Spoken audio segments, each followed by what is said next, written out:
प्रत्येकाला हा देह सोडावा लागतो आणि प्रत्येक जीव आलाही एकटाच आणि जाणारही एकटाच आहे. सुईच्या टोकावर बसेल एवढंही आपण सोबत घेऊन जाऊ शकत नाही.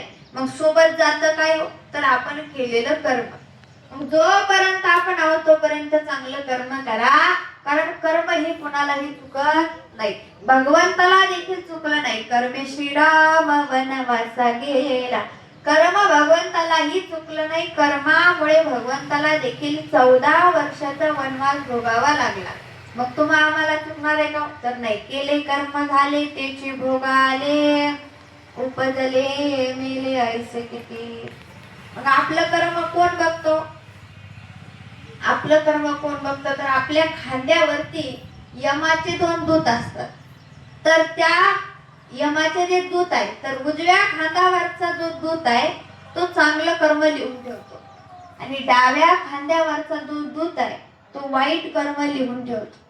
त्यानंतर सप्त ऋषी ते देखील आपलं कर्म लिहून ठेवतात.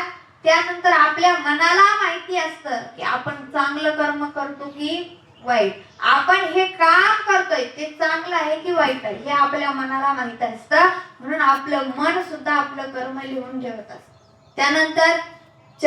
त्यानंतर चंद्रदेव आणि सूर्यदेव हे दोघ जण आपलं कर्म लिहून ठेवत असतात.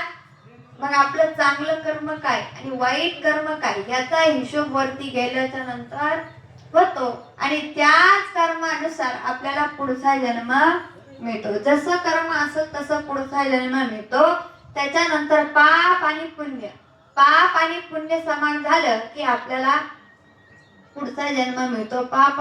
पाप पुण्य समान समे तरी जे पावे जे कर्मभूमी. पाप पुण्य समान झालं की पुढचा जन्म मिळतो.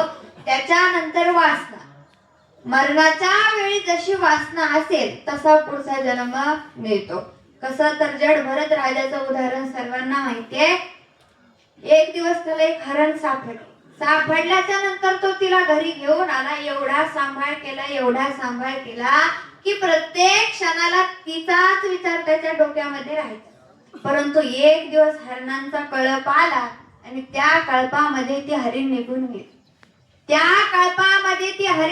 गेली. परंतु तरीही त्याच्या डोक्यामध्ये त्या हरणीचाच विचार चालू होता की काय करत असेल, कुठं गेली असेल, जेवली असेल की नाही.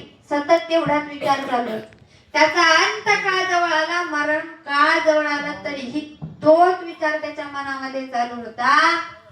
मेल्याच्या नंतर मरणाच्या वेळी सुद्धा तोच विचार चालू. तो गेला तरी देखील तोच विचार चालू होता. मग झालं काय तर जड भरत राजा हरणी गर्भा गेला, घाला तो घातला वासनेने. मरणाच्या वेळी हरणीचं चिंतन केलं. पुढचा जन्म सुद्धा हरणीचा मिळाला. म्हणजे वासनेनुसार जन्म मिळतो. कसं असं एका आश्रमामध्ये सर्व विद्यार्थी होते. त्यांचे गुरुजी आता वय झालं म्हणून ते जाणार. गुरुजींनी सुद्धा विचार केला की आता आपला अंतकाळ जवळ आहे. त्यावेळेस गुरुजींनी आपल्या सर्व शिष्यांना सांगितलं की हे बघा आता मी जाणार आहे. मला भगवंत बोलवणार आहे, मी जाणार आहे. परंतु मी गेल्याच्या नंतर जर पखवाज वाजल्याचा आवाज आला तर समजायचं की मला मोक्ष मिळाला आणि जर असा काही आवाज आला नाही तर समजायचं की मला मोक्ष मिळाला नाही. असं म्हटल्यानंतर ते म्हणले ठीक आहे.